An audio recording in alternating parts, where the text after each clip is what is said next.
కాటే ఈరోజు రాజ్యసభ సభ్యుడిగా ఎదిగిన ప్రస్థానం సానా సతీష్ ఎలా ఉండబోతుంది? ప్రస్తుతం సానా సతీష్ గారు మనతో ఉన్నారు, మాట్లాడే ప్రయత్నం అయితే చేద్దాం. సార్, ఎలా అనుకుంటున్నారు మీరు?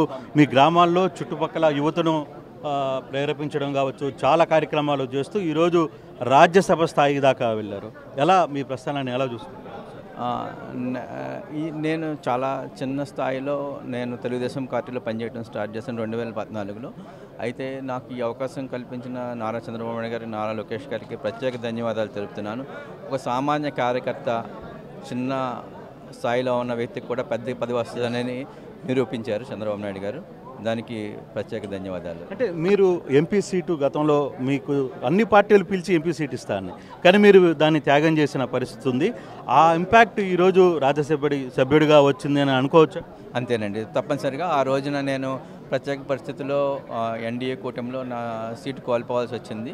కానీ నేను ఎన్డీఏ కట్టుబడి, ఈ కూటమి కట్టుబడి నేను పనిచేశాను కాబట్టే నాకు ఈ అవకాశం వచ్చిందని చెప్పి నేను అనుకుంటున్నాను. కానీ రాజ్యసభ సభ్యుడిగా అంటే ఢిల్లీలో మీకున్న పారిశ్రామికవేత్తగా ఎదిగారు, అక్కడున్న పరిచయాలు, ఆంధ్రప్రదేశ్కి ఏ విధంగా రాజ్యసభలో మీ పోరాటం ఉండబోతుంది? అదే ఏ సమస్య వచ్చినా ఏమొచ్చినా కూడా నాకు ప్రత్యేక అవగాహన ఉంది. నేను దాన్ని ఢిల్లీలో తీసుకెళ్ళి మాట్లాడటానికి ఇక్కడున్న అధికారులతోనూ వాళ్ళతోనూ మాట్లాడి ఈ అభివృద్ధి ఎలా చేయాలి వీటి మీద నేను ప్రత్యేకంగా నా వాడిని నేను వినిపిస్తాను. నాకున్న రిలేషన్స్ ఢిల్లీలో కూడా పార్టీకి బాగా ఉపయోగపడతాయి, గవర్నమెంట్కి ఉపయోగపడతాయి అని చెప్పి నేను ఆశిస్తున్నాను.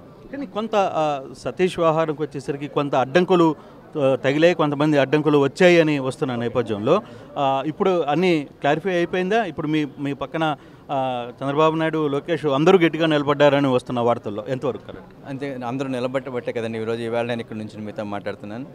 అందరూ కూడా నాకు సపోర్ట్గా నిలబడి అంటే నాకని కాదు, ప్రతి సామాన్య కార్యకర్తకి లోకేష్ గారు, చంద్రబాబు నాయుడు గారు అలాగే నిలబడతారు.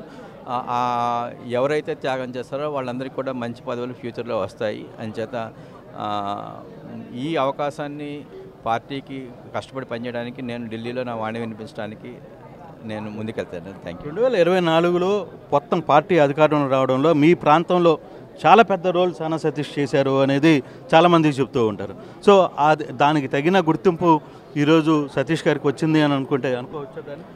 అంతే కదండి. ఇప్పుడు నేను చెప్పిన దాని ప్రకారం నేను నాకు అప్పచెప్పిన 21 నియోజకవర్గాల్లో 2024 పార్టీ ఎలక్షన్లో పనిచేశాను. ప్రతి నియోజకవర్గంలోనూ ఏ సమస్య ఉన్నా నేను తిరిగి పనిచేయబట్టి నా ఒక్క పనితనం చూసే ఈవేళ నాకు ఇది ఇచ్చారు. కానీ ఇలాగ ప్రతి కార్యకర్తకి కూడా ఏదో ఒక అవకాశం వస్తుంది. నాకు చాలా మంచి అవకాశం వచ్చింది. ఇటువంటి అవకాశాన్ని నేను ఉపయోగించుకొని ఇంకా ఏం సమస్య ఉన్నాయో అవి రిజాల్వ్ చేయాలనే కోరు. పార్టీ ఒక కమిట్మెంట్తో పనిచేస్తే ఈ స్థాయికి, రాజ్యసభ స్థాయికి కూడా ఎదగచ్చు అని సానా సతీష్ నిరూపించారు అంటారు. దాన్ని ఎలా చూస్తారు? అంటే ఇప్పుడున్న పార్టీ కోసం పనిచేసే వ్యక్తులకి మీరేం చెప్పొద్దు? నేను అదే చెప్తున్నాను కండి, మా ఏరియాలో కానీ ఎక్కడున్నా కూడా పార్టీ కార్యకర్తలందరికీ కూడా నేను చెప్పేది ఏంటంటే, ఇప్పుడు పార్టీ కష్టపడి పార్టీ అభివృద్ధి కోసం గవర్నమెంట్ వచ్చిన తర్వాత గవర్నమెంట్ యొక్క పార్ట్ అయ్యి గవర్నమెంట్ యొక్క ఇష్యూస్ని ప్రజల్లోకి తీసుకెళ్ళటం, ఇటువంటి వలన ప్రతి కార్యకర్త కూడా ఒక ముందుకు వెళ్ళే అవకాశం వస్తుంది. ఇటువంటి అవకాశాన్ని అందరూ సద్వినియోగం చేసుకుని ఇది ఇలా చేస్తే పార్టీకి కష్టపడితే, ఇప్పుడు యంగ్ జనరేషన్ చాలామందికి వచ్చారు.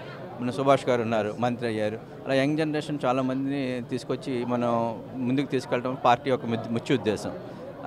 అదే ఉద్దేశంతో అందరూ ఎవరు కష్టపడినా కూడా మనకి అవకాశం వస్తుందని చెప్తున్నాను.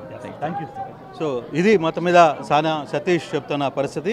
పార్టీ కోసం కష్టపడ్డ ప్రతి ఒక్కరికి కూడా ఏదో రోజు మంచి జరుగుతుంది. ఆ దిశగా రాబోతున్న యువత కూడా పార్టీని నమ్ముకొని పార్టీ కోసం కష్టపడి పనిచేయాలని అని చెప్తున్న పరిస్థితి. Vote studio. మరిన్ని వీడియోస్ కోసం ఛానల్ ని సబ్స్క్రైబ్ చేయండి. లేటెస్ట్ అప్డేట్స్ కోసం వాట్సాప్ ఛానల్ ని ఫాలో అవ్వండి. ఆ లింక్ డిస్క్రిప్షన్ లో ఉంది.